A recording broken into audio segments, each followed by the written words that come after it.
Again and again, you keep doing it. What's that? Making this epic stuff you got going on. How did you get in the place? Because you talked about trust and people trusting you and how that could feel. How did you get in a place of trusting your own creative point of view when you're making your decisions for this film? I think practice. You know, through practice and like working on stuff and being able to listen to your own instincts while being open to the instincts and opinions of other professionals. It's a learned skill, you know. And I had a lot of practice doing it, so that part I think gets slightly easier over time. How can you break down your directing process? Could you do that in a minute? Break down my directing process in a minute? Yeah, give us that Coogler, that vibe. Yeah, not in a minute. I'm trying to think what I can give you in a minute. I mean, being a director, something I'm still learning how to do. You know what I'm saying? After four feature films and a lot of short films before that, you know, like I'm still learning. So like, what I would say is just like you have to do it. You can only learn how to do it by doing it. And there's no one style, you know. I've been producing lately and working with other filmmakers and trying to support them and I've been learning through that process that like, man, everybody does this differently. You know what I'm saying? And there's no one right way to do this job. And you just have to find your way. And the only way you can find your way is by actually doing it. Girl, congratulations. Thank you. You're just the queen, another woman king we have with us. Can you share your creative process and stepping back into Shuri's shoes and now them being such big shoes? How was that for you? It was, at first, you know, you're trying to deal with the realities of what life is hitting you with, and that reality is that you are stepping into a world that you know and you love and the world knows and love. You're stepping into that without your brother. So it's like, how do you do this? And I think for me, in my own world, there was a maturity that needed to happen for me, and it was parallel to the maturity that needed to happen for Shuri. And Ryan was very sensitive and tapping into that. And I remember dedicating just myself, just all of us, just dedicating every scene, every moment to our brother's legacy to bring this together and to be excellent. So I'm really proud. But it was the love that we have for him poured out as a love letter. And that's what you're seeing. That's what you witnessed. Since you worked so closely together on this, Yeah. What was your favorite thing of noticing each other's like little actor nuances and things to play off each other? How did that come about? Oh man. For me, it's her smile, and he's making jokes so all the good. time, and she's taking care of the people. And when I was there, English is not my first language, so when I made mistakes or the lines were difficult or whatever, she was just there looking at me and saying, "It's okay, let's do it all over again." And she gave me the word, the key word, and it was so useful. I feel so protected. She was carrying on with this big responsibility and many things that I can't imagine going through her heart and her mind, and she was able to be gentle and generous and an example for me.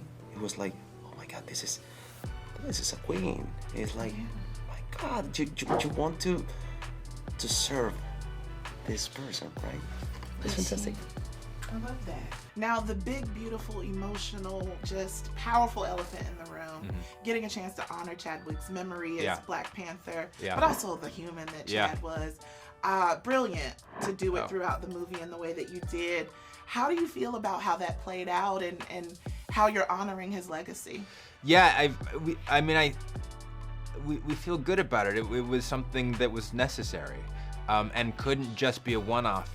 either. You know what I mean? It couldn't just be like a card at the beginning of the movie and now let's go have this adventure. It felt like, because of what we were experiencing as storytellers, what our cast experienced in the passing of the man, even our crew, many of who worked on the first film, we wanted it to be part of the DNA of the movie because it felt like it was deserved. And so it did become part of the tapestry through all phases, in a way, again, that felt organic, because we were telling the story of the passing of T'Challa, and he was such a big figure even in the world of Wakanda. It didn't feel like we were forcing it, and nor do I think he or his family would have wanted that anyway. It just felt like the right story to tell. The end. The legacy of it all. Yeah. You lead us. I mean, Marvel always leads us into wanting more. And knowing that there is more. And now that we have this new Black Panther, is there more? Oh, there's always more. I mean, but the truth is, audiences will tell us how much more and when. Look, I think the new Black Panther, when people see this movie, is gonna be undeniable, and I think the performances of our cast will make people ask us for more right away. Yeah. And so now it's our job to give it to them. Lupita Nyong'o. Yes. The actress of all actresses out here. We love to see you as Nakia. Oh, thank you. It's such a big thing to step back into these shoes after such a huge loss. Mm-hmm. How did you mentally and emotionally prepare for Nakia this time? Ooh, it was a long time coming back to this. I think for me, the emotional preparation started with the Zoom I had with Ryan when I was in Kenya and he called me to walk me through his new idea for the film. And I listened to him, and by the end I was in tears. I was so relieved. I was actually really relieved, because what he did was create a story that mirrored our experience, our lived experience in having lost Chadwick. And so I knew, I can bring my grief to work and actually do something with it, you know? And I was so happy about that.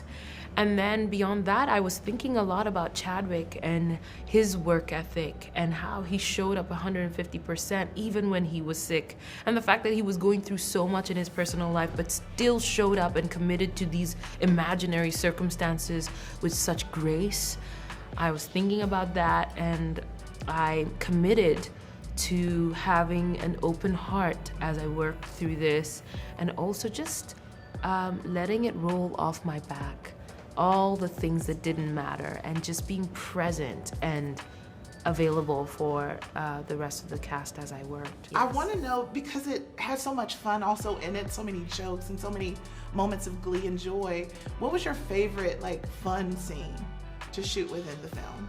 I loved working with Letitia, and working with Letitia is always a good time. Even when they were shooting the heavy bits, because she's an extremely gracious and giving actress. Mm-hmm. You know, after every take, she'd be like, "You good? Do you need anything else from me? What else can we do?" You know? So it really feels like a partnership. It's like a really easy bounce off, and and to see her grow as an actress as well. Yeah. We've all grown a lot as human beings, and to see how her growth in her personal life has lent itself to her craft was also awe-inspiring.